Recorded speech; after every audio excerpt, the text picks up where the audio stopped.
میں آپ لوگوں کے سامنے معاشرے کے اندر میں جو بگاڑ ہے، اس بگاڑ کے جو اسباب ہیں، جو اس کی جو وجہ ہے، اس کو میں ذکر کر رہا تھا۔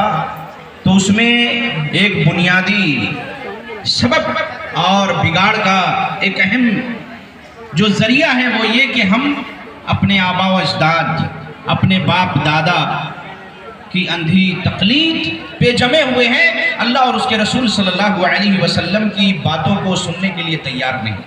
جیسے ہم کیوں سننے کے لیے تیار نہیں؟ شاید اس لیے بھی کہ ہمیں یہ لگتا ہے کہ یہ قرآن و سنت اور قرآن حدیث کی بات اگر ہم سنیں گے، عمل کریں گے، مرنے کے بعد مجھے اس کا اجر ملے گا۔ لیکن اگر دنیا میں رہ کر کے دنیا کی باتیں سن لیں گے تو شاید کہ مجھے دنیا کے اندر کچھ فائدہ مل جائے۔ لیکن ہمیں چاہیے کہ اللہ اور اس کے رسول کے دین پر جب ہم چلیں گے تو انشاءاللہ دنیا میں بھی اللہ تبارک و تعالی ہمیں اس کا فائدہ دکھائے گا، اور دنیا میں بھی ہمیں اس کے جو بھی فوائد ہیں وہ ہمیں دکھتے ہوئے نظر آئیں گے، اور آخرت میں تو اللہ کے اس کا اجر ہے ہی ہے۔ تو میں یہ ذکر کر رہا تھا کہ اپنے باپ دادا، سماج اور خاندان کی اندھی تقلید، اس کی ایک مثال کسی عالم دین نے یوں دی کہ جن جگہوں پہ فاتحہ خوانی کی مجلس ہوتی ہے، میلاد النبی کے بعد مٹھائیاں سامنے رکھی جاتی ہیں، تو جو مٹھائی یا کھیر یا جو کچھ بھی بنایا جاتا ہے اس کا ایک اصول و ضابطہ انہوں نے بنایا ہوا ہے کہ جب تک کہ فاتحہ نہ پڑھ لیا جائے اس کو کوئی کھائے نہ۔ تو ان کے گھر میں ایک بلی تھی جس کو پال کر کے رکھا تھا، وہ ہر میٹھی چیز، خاص طور پر دودھ کی بنی ہوئی چیز پہ منہ مار دیتی تھی۔ تو گھر کا جو سربراہ تھا، جو بڑا تھا، اسے بڑا غصہ آیا۔ اس نے کہا کہ یہ بلی جو ہے فاتحہ سے پہلے ہی ہمارے کھیر میں منہ ڈال دے گی، تو آؤ اس بلی کو ہم باندھ دیتے ہیں۔ تو فاتحہ کی جگہ پہ جہاں وہ جو اسٹیج تھا یا جو تخت تھی یا وہ چوکی وغیرہ تھی جہاں پر بیٹھ کر کے پروگرام ہو رہا تھا، اس نے وہاں پر اس بلی کو ایک ہلکے سے رسی یا دھاگے سے باندھ دیا کہ یہ بلی ادھر ادھر نہ بھاگے، وہیں پر بیٹھی رہے۔ اتفاق سے اگلے سال وہ جو گھر کے سربراہ تھے ان کا انتقال ہو گیا۔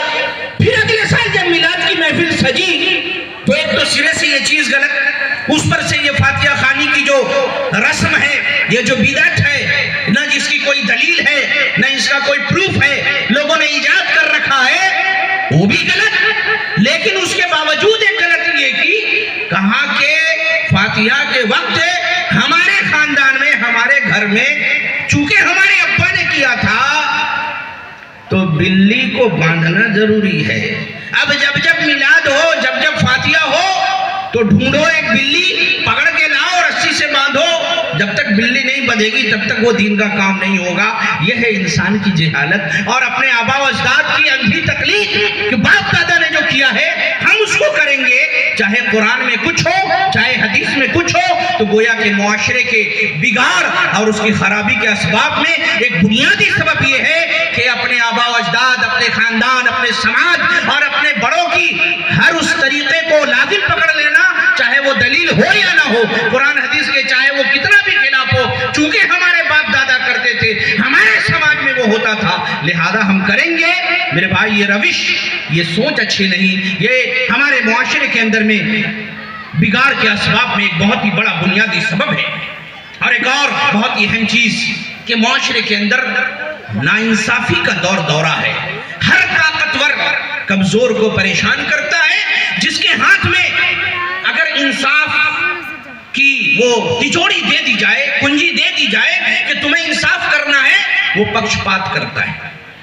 وہ اپنے رشتہ داروں کو دیکھتا ہے، اپنے خاندان کو دیکھتا ہے، برادری کو دیکھتا ہے، سماج میں اس کے مرتبے کو دیکھتا ہے، اونچ نیچ کو دیکھتا ہے اور اس کے مطابق فیصلہ کرتا ہے۔ میرے بھائی، یہ بھی معاشرے کے اندر میں بگاڑ کے اسباب میں ایک بنیادی سبب ہے۔ اور ظلم اگر کوئی کرتا ہے تو قیامت کے دن وہ ظلم اس کے لیے اندھیرا بنے گا۔ اللہ کے رسول صلی اللہ علیہ وسلم نے فرمایا، مسلم کی روایت ہے، اتقوا الظلم، اللہ کے رسول صلی اللہ علیہ وسلم نے فرمایا کہ ظلم کرنے سے بچو، فَإِنَّ الظُّلْمَ ظُلُمَاتٌ يَوْمَ الْقِيَامَةِ، کیونکہ ظلم قیامت کے دن تمہارے لیے اندھیرا بن جائے گا۔ میرے بھائی، عدل و انصاف، اللہ کے رسول صلی اللہ علیہ وسلم کے زمانے میں آپ نے سنا کہ ایک معزز قبیلے، ایک شریف گھر کی عورت، اس نے چوری کر لی۔ چور کی سزا شریعت میں ہاتھ کاٹ دینا ہے۔ لوگوں کو لگا اتنے بڑے خاندان، اتنے اعلیٰ اور اشرف گھرانے کی عورت کا ہاتھ کاٹا جائے گا، کتنی بدنامی ہوگی۔ اللہ کے رسول صلی اللہ علیہ وسلم کے چہیتے صحابی حضرت اسامہ بن زید رضی اللہ عنہ کو لوگوں نے سفارشی بنایا کہ آپ جائیے اللہ کے رسول سے سفارش کر دیجئے۔ اللہ اکبر، تاریخی جملہ اللہ کے رسول صلی اللہ علیہ وسلم نے جو فرمایا، کہا کہ سنو، اگر میری بیٹی فاطمہ بنت محمد، میری لخت جگر فاطمہ بھی اگر چوری کرے تو میں بھی اس کا ہاتھ کاٹ دوں گا۔ ذرہ برابر انصاف کرتے ہوئے مجھے ہچکچاہٹ نہیں ہوگی، اللہ کے قانون کو نافذ کرنے میں مجھے کوئی دشواری نہیں ہوگی۔ یہ تھا اللہ کے رسول صلی اللہ علیہ وسلم کا انصاف۔ آپ ذرہ برابر بھی کسی پر نہ ظلم کرتے تھے، نہ ظلم کو برداشت کرتے تھے، نہ ظلم کی روش کو آپ ذرہ برابر بھی گوارا کرنا چاہتے تھے۔ آج ہم اللہ کے رسول صلی اللہ علیہ وسلم کے امتی ہیں، اور معاشرے کے اندر میں جو ظلم ہو رہا ہو اس کو دیکھتے ہوئے بھی خاموش رہتے ہیں، اور اگر ہمیں اختیار مل جائے تو ہم فیصلہ کرنے میں بھی ظلم کر بیٹھتے ہیں۔ ابھی جو آپ کے سامنے پرتنیدھی آئے تھے، ماشاءاللہ انہوں نے بڑی اچھی بات کی، اور یہ بات سمجھ میں آتی ہے کہ کم از کم ہمارے سماج و معاشرے کے اندر ایسا رہنما بھی موجود ہے کہ جو بات کرتا ہے تو قرآن و حدیث سے کرتا ہے۔ ہم کمرے میں بیٹھے تھے اور یہاں پر اس سے پہلے بھی کچھ لوگ آئے، انہوں نے بھی آپ سے کچھ اپیلیں کی اپنے تعلق سے کہ ہم آپ کی سیوا کریں گے، لیکن سن کے بڑا اچھا لگا کہ ایک شخص آتا ہے جو کہتا ہے کہ اگر ظلم کر رہا ہے کوئی شخص تو وہ بڑا گنہگار ہے، اور اگر اس ظلم کو دیکھ کر کے کوئی خاموش رہے، ظالم کی اگر مدد نہ کرے، مظلوم کو روکے نہیں، تو اس سے بھی بڑا گنہگار ہے۔ اسی لیے آپ صلی اللہ علیہ وسلم کی ایک حدیث ہے جس کا مفہوم یہ ہے کہ تم اپنے بھائی کی مدد کرو، انصر اخاک ظالما و مظلوم، ظالم ہو پھر بھی اس کی مدد کرو، مظلوم ہے پھر بھی مدد کرو۔ ظالم کی مدد کرو، اس کا کیا مطلب؟ مظلوم ہے جس پہ ظلم ہو رہا ہے اس کی مدد کرنی ہے، اس کا ہیلپ کرنا ہے۔ ظالم کی مدد کیا ہے؟ جو ظلم کر رہا ہے اس کی مدد کیا ہے؟ اس کی مدد یہ ہے کہ ظلم کرنے والے کے ہاتھ کو پکڑ لو، اس کو ظلم کرنے سے روک دو، یہی ظالم کی مدد ہے، اور یہی اسلام کی تعلیم ہے۔ اور جو شخص بھی اگر ایسی دعوت کو لے کر کے اٹھتا ہے کہ ظالم ہو یا مظلوم دونوں کی مدد کی جائے، مظلوم کو ظلم سے بچایا جائے اور ظالم کے ہاتھ کو پکڑ لیا جائے، تو ایسے شخص کی تائید اور ایسے شخص کی نصرت و حمایت اور تائید تو مسلمانوں پر فرض و واجب ہو جاتی ہے۔ بقیہ آپ لوگوں کا معاملہ۔ تو میں یہ کہہ رہا تھا کہ سماج اور معاشرے کے اندر جو بگاڑ ہے، ان بگاڑ کے اسباب میں ایک یہ بھی ہے کہ ہمارے سماج و معاشرے کے اندر میں ہر طرف ظلم ہے، انصاف نہیں، اور ہم انصاف کے لیے کوشش نہیں کرتے، ہم ظلم کو جاری رکھتے ہیں، خود بھی ظلم کرتے ہیں، اور اگر ظالم طاقتور ہے تو خاموش رہتے ہیں، اور اگر ہمارا ایمان بہت زیادہ درجے کا اگر نیچے چلا گیا ہے تو ہم ظالم کی حمایت میں کھڑے ہو جاتے ہیں۔ اور ایک اہم اور بنیادی چیز جو ہم نے سنا، ہمارے آپ کا جو معاشرہ ہے جہاں ہم بیٹھے ہیں وہاں ایک بہت بڑی خرابی آ چکی ہے۔ وہ کیا ہے؟ یہ بھی معاشرے کے اندر، سماج اور سوسائٹی کے اندر بگاڑ کے اسباب میں، بگاڑ کی وجہوں میں ایک بہت بڑی وجہ ہے، وہ ہے سود، رشوت، حرام خوری، حرام کھانا، سود کھانا، اور اپنے معاملے کو اپنے حق میں فیصلہ کروانے کے لیے اگلے کے حق کو مارنے کے لیے رشوت دینا، جبکہ ہم یہ جانتے ہیں کہ رشوت لینے والا دینے والا دونوں کے دونوں جہنمی ہیں۔ اب آپ میں سے بہت سارے لوگ یہ سمجھتے ہیں کہ سود کا مطلب کیا ہے، غور سے سمجھیں، دین سیکھ کر کے جائیں، قصے کہانیاں سننے کی یہ مجلس نہیں ہے، اللہ اور اس کے رسول کی اور دین کی باتیں ہو رہی ہیں۔ تو کہنے کا مقصد یہ ہے کہ سود سے ہمیں بچنا ہے۔ سود کے بارے میں میرے بھائی جانتے ہیں، اللہ رب العزت نے فرمایا ہے قرآن کریم کے اندر میں کہ یمحق اللہ الربا ویربی الصدقات، اللہ رب العزت سود کو مٹاتا ہے اور صدقے کو بڑھاتا ہے۔ جو آدمی سود کھاتا ہے، قرآن کریم میں اللہ رب العزت نے فرمایا کہ الذین یاکلون الربا، جو لوگ سود کھاتے ہیں، الذین یاکلون الربا لا یقومون الا کما یقوم الذی فَأَخْرَجَتْهُ الشَّيْطَانُ مِنَ الْمَسِّ.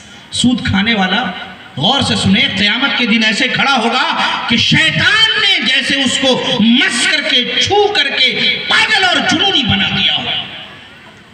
میرے بھائی، علامہ البانی نے سلسلۃ الصحیحہ میں ذکر کیا کہ سود کے 72 سے 73 درجات ہیں. سود کے 73 درجات ہیں. ان میں سب سے گھٹیا درجہ کیا ہے جانتے ہیں؟ سود کا سب سے گھٹیا درجہ، اس کے جو گناہ ہیں، اس کا سب سے نیچے استر کا، سب سے نمن استر کا، جس کو آپ اپنی زبان میں بول دیں کہ سوفٹ ہے کہ نیچونے، جس کو کہتے ہیں سب سے نیچے درجے کا جو گناہ ہے وہ کیا ہے؟ سود کھانے کا گناہ. سن لو، اپنی ماں سے زنا کرنا. اپنی ماں سے زنا کرنا. کون اپنے ماں سے زنا کرے گا؟ اب آپ بڑے خوش ہوں گے کہ ہم تو سود نہیں کھاتے. سود کی شکل تو یہ ہم سمجھتے ہیں کہ بھائی ایکٹا لوگ آچے، آپ کی زبان میں آتا ہوں، تھوڑا بہت بول لیتا ہوں، اسی لیے اگر غلطی ہو جائے تو پھر مائنڈ نہیں کریں گے. تو کہتے کہ ایکٹا لوگ کیا میں ٹاکا دلم 10,000 15,000 20,000 اور ہما کے اور کچھ گئے 25,000 ٹاکا، یعنی 20,000 دیں گے تو 25,000 لے لیے، 21,000 لے لیے، 2,000 دے کے 2100 روپیہ لے لیے. یہ سود ہے. تو یہ تو مسلمان عموماً نہیں کرتا، لیکن ہمارے سماج کے اندر میں ایک سود کی شکل ہے. وہ کیا ہے؟ ایک غریب آدمی، اس کے پاس پیسہ نہیں ہے، وہ آپ کے پاس آ رہا ہے، بھائی ہمارے 50,000 ٹکا درکار. بولے ٹھیک ہے لے لو. اس کے بدلے میں کیا دو گے؟ بندھک کیا رکھو گے؟ بولا قسط تو ہے نہیں، غریب آدمی ہے. بولے کیا دے گا؟ بولے زمین لے لو. اس کا زمین لے لیا بندھک. آپ اس کو 50,000 یا 1 لاکھ روپیہ دے دیا. 1 لاکھ کون دیتا ہے؟ 50,000 دے دیا، 40,000 دے دیا. اس کا ڈھیر سارا بہت سارا زمین اپنے پاس رکھ لیا. اور اب اس زمین کو وہ کیا کرتا ہے؟ جوت رہا ہے، بو رہا ہے، ہل چلا رہا ہے، اس میں بھٹا کا کھیتی کر رہا ہے، گیہوں کا کھیتی کر رہا ہے، سرسوں کا کھیتی کر رہا ہے، طرح طرح کے فصل اگا رہا ہے، اور سب بیٹھ کر کے اس کا پروفٹ بھی رکھ رہا ہے. پتہ چلا دیا 50,000. وہ بیچارہ غریب آدمی 2 3 4 سال میں اس کا 50,000 لوٹائے گا. 50,000 کی جگہ پہ کئی گنا، یعنی لاکھ 1.5 لاکھ 2 لاکھ 2.5 لاکھ وہ پروفٹ کما لیا، اور بعد میں پورا 50,000 بھی لیا کہ ہم نے تم کو ادھار دیا تھا. وہ جو 1.5 2 لاکھ روپیہ، چاہے 50 روپیہ، چاہے 50,000، جو بھی اس نے 50,000 کے علاوہ لیا، ایکسٹرا لیا، میرے بھائی وہ سیدھے سیدھے سود ہے.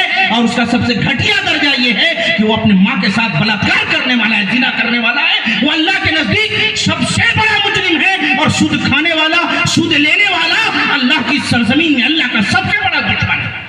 نیم کیا ہے؟ اب آپ کے ذہن میں یہ بات آئے گی کہ بھائی আমি ওকে টাকা দিয়ে দিলাম اور জমিনটা নিয়ে কি করব? ہاں، زمین آپ نے گارنٹی کے طور پر لیا ہے. اگر میرا پیسہ تم نہیں دو گے تو بندھک کے طور پر میں نے زمین لی ہے، تو کرنا کیا ہے؟ مسئلہ یہ ہے کہ آپ کے سماج میں زمین کو آپ بٹائی دیتے ہیں نا، بٹائی پہ لگاتے ہیں. زمین کسی کو بٹائی پہ دے دیا، آپ زمین کے مالک ہیں، وہ اس میں پانی ڈالے گا، بیج ڈالے گا، کھاد ڈالے گا، محنت کرے گا، جتائی بوائی کرے گا، پھر جو چارہ ہوگا، غلہ ہوگا، جو فصل ہوگا، آدھا آپ کو دے گا، آدھا رکھے گا، کیونکہ اس نے محنت کی ہے. تو اگر آپ نے کسی کو 50,000 1 لاکھ 10,000 جو بھی دیا ہے ادھار، اس کے بدلے میں آپ نے اس کی زمین لی، آپ اس میں کھیتی کیجئے، جنگل تو اگائیں گے نہیں، اس کو آباد کیجئے. آپ کا جو محنتانہ ہے، آپ یہ سمجھیں کہ آپ اس کو بٹائی پر لیے ہیں. اگر ایک فصل کے اندر میں اگر بھٹے کا کھیتی کرتے ہو، سرسوں کا کھیتی کرتے ہو، اگر 50,000 کا فائدہ ہوتا ہے، 25,000 تیرا ہوا، 25,000 اس کو دے جس کو تو نے 50,000 روپیہ ادھار دیا ہے. یہ ہے نیم اسلام کا. اگر آپ نے کسی سے پیسہ لیا، آپ نے اس کو کہا کہ تم بندھک میں کیا دو گے، گروی کیا رکھو گے، گارنٹی کیا دو گے؟ اس نے کہا کہ میرے دروازے پر بھینس ہے، تم رکھ لو، یہ میرا گارنٹی ہے، اگر نہیں دیں گے تو اسی کے اوپر میں حساب ہوگا. آپ اس بھینس کو لے کر کے چلے آئے. اب وہ بھینس صبح میں 2 kg 4 kg 5 kg دودھ دیتی ہے، شام میں بھی 2 4 5 kg دودھ دیتی ہے. مان لو 2 kg ہی اگر دیتی ہے یا 2.5 kg دیتی ہے، دونوں ٹائم ملا کے 5 kg دودھ ہوا. اب آپ روزانہ اس 5 kg دودھ کو پی رہے ہو، بیچ رہے ہو، پیسہ کما رہے ہو، اور اس کو جو 10 20 30 ہزار روپیہ دیا ہے، اس کے بدلے میں دودھ بیچ کے نہ جانے کتنا پیسہ تم نے کما لیا. یہ سود ہے، حرام ہے، بالکل حرام ہے، بالکل سیدھا سیدھا سود ہے. آپ کو کرنا کیا ہے؟ آپ بولیں گے بھائی میں بھینس لے کے چلا آیا، میں گائے لے کر کے چلا آیا، میں دیکھ بھال کر رہا ہوں، اس کو چارہ کھلا رہا ہوں، اس کا دھلائی صفائی کر رہا ہوں، جانور کو جو ہے ہر طرح کے پریشانی سے بچا رہا ہوں، بیمار پڑنے پر دوا دے رہا ہوں، سوئیاں لگا رہا ہوں، انجیکشن لگا رہا ہوں۔ ہاں، اب آپ کیا کرو، آپ نے جو اس کی گائے یا بھینس رکھی ہے اس کا دیکھ بھال کرتے ہو، اس کو چارہ کھلاتے ہو، اس کے اوپر خرچہ کرتے ہو، اپنا ٹائم لگاتے ہو، تو اس کے بدلے میں آپ کا جتنا اجرت اور محنتانہ بنتا ہے آپ اتنا ہی لے سکتے ہو۔ گائے اگر 5 کیجی دودھ دے رہی ہے، اگر 10 کیجی دے رہی ہے، 10 کیجی دودھ میں اگر ڈیلی آپ کے محنت کے حساب سے اگر آپ کا آدھا کیجی یا 1 کیجی یا 2 کیجی دودھ بنتا ہے، آپ اتنا ہی لے سکتے ہو، باقی سارا دودھ اس کے گھر میں لے جا کے دینا ہوگا۔ کون کرتا ہے میرے بھائی؟ سماج و معاشرے کے اندر جو بگاڑ کے اسباب میں یہ بھی ہے، اور ہم نے سنا کہ آپ کے اس ایریا کے اندر میں یہ چیز عام ہو چکی ہے۔ آپ پیسہ لیتے ہو، کسی کو ادھار دیتے ہو، اس کے بدلے میں زمین لیتے ہو، اور زمین لے کر کے پھر اس کا اپجا کر کے خوب آرام سے کھسالو سال کھاتے ہو اور سوچتے ہو میرے لیے حلال ہے۔ حرام ہے، حرام ہے، بالکل حرام، سیدھا سیدھا سود۔ آپ اس کو نہیں لے سکتے، آپ جہاں سے چاہے فتویٰ لے لیں، یہ آپ کے لیے حرام ہے، ناجائز ہے۔ کھیت اگر ہے بٹائی کی صورت، جانور اگر رکھتے ہو تو صرف اس سے اتنا ہی لے سکتے ہو جتنا تم نے اس کے اوپر خرچ کیا ہے یا جو کر رہے ہو، اس کے علاوہ تمہارا کوئی حق نہیں بنتا، کیونکہ جو تم نے اس کو پیسہ دیا ہے اس سے زیادہ اگر کچھ بھی لوگے تو وہی تو سود ہے، وہی تو سود ہے۔ میرے بھائی، سماج اور معاشرے کے بگاڑ اور خرابیوں کے اندر میں ایک بہت بنیادی جو سبب ہے وہ کیا ہے؟ فحاشی، بے حیائی اور برائی۔ آج ہمارے معاشرے کے اندر حیا نام کی چیز نہیں ہے۔ اللہ کے رسول صلی اللہ علیہ وسلم نے فرمایا، ابن ماجہ کی روایت ہے، ان لکل دین خلقا، ہر دین کی جتنے بھی دھرم ہیں، ہر دھرم کے اندر میں اس کی کچھ امتیازی، کچھ نمایاں اخلاقی قدریں ہوتی ہیں، کچھ خصوصیات ہوتی ہیں۔ وخلق الاسلام الحیاء، اور اسلام کی امتیازی خصوصیت، اس کی جو بنیادی صفت ہے وہ کیا ہے؟ وہ حیا ہے۔ اگر کسی شخص میں حیا نہ ہو تو صحیح معنوں میں اس کا ایمان مکمل نہیں۔ آج ہمارے معاشرے کے اندر بے حیائی بھی عام ہے۔ آپ اپنے معاشرے کے اندر دیکھ لیں، اللہ رب العزت کا قانون موجود ہے، ہم مسلمان ہیں، ہمیں احکام پتہ ہے، لیکن ہماری مائیں، بیٹیاں اور بہنیں بے پردہ گھوم رہی ہیں۔ شہروں کے اندر ایک چیز دیکھنے میں یہ آئی ہے کہ جو بوڑھی عورت ہے، جو بڑھیا ہے، جس کی عمر زیادہ ہو گئی، 50 سال، 55 سال، 60 سال، وہ چلتی ہے نقاب لگا کر، بغل میں اپنی جوان بیٹی کو لے کے چل رہی ہے، اس کو بھی نقاب لگایا ہے، لیکن جو بوڑھی عورت ہے، جو بوڑھی خاتون ہے، اس کا چہرہ ڈھکا ہوا ہے، اس کے چہرے پر نقاب ہے، اور جو اس کی بیٹی ہے اس کے چہرے کا نقاب اٹھا ہوا ہے، وہ چہرہ کھول کر کے چل رہی ہے۔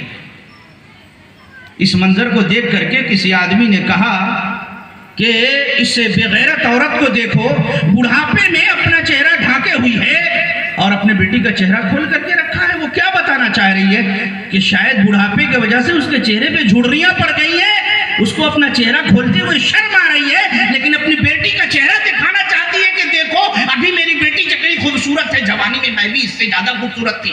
کیا بتانا چاہ رہی ہے؟ اکثر و بیشتر جبکہ جو بوڑھی عورت ہے، جس کی عمر زیادہ ہو چکی ہے، جو حیض سے نا امید ہو چکی ہے، جس کو اب شادی کی خواہش نہیں ہے، رغبت نہیں ہے، وہ اگر اوڑھنی اور دوپٹہ اپنے سر پہ ڈالے، اگر اس کا چہرہ کھل بھی جائے، اس کے اوپر کوئی گناہ نہیں۔ لیکن جو جوان خاتون ہے، جوان لڑکی ہے، اس کو تو اپنے چہرے کو ڈھانکنا ہے، پردہ کرنا ہے۔ چہرے کو پردہ کرنا تو دور کی بات ہے، قاعدے سے ہمارے سماج و معاشرہ کی جو بہنیں اور بیٹیاں ہیں ان کے سینے پہ دوپٹے تک نہیں ہوتے، اگر دوپٹے کو وہ رکھتی بھی ہیں تو جیسے جاڑے کے دنوں میں ہم مفلر رکھتے ہیں اس طریقے سے میرے بھائی سماج و معاشرے کے اندر میں ہم اگر بے حیائی کو دیکھ کر کے باز نہیں آتے، اس کو روکنے کی کوشش نہیں کرتے، تو ہمارا شمار کس میں ہوگا جانتے ہیں؟ دیوس۔ دیوس کس کو کہتے ہیں؟ اللہ کے رسول صلی اللہ علیہ وسلم نے فرمایا کہ 3 لوگ ایسے ہیں جن سے اللہ تعالیٰ قیامت کے دن گفتگو نہیں کرے گا، دیکھے گا نہیں، ان کو پاک نہیں کرے گا، وہ جنت کی خوشبو بھی نہیں پائیں گے۔ اس میں سے ایک شخص ہے دیوس۔ سب آپ کہیں گے دیوس کیا ہے؟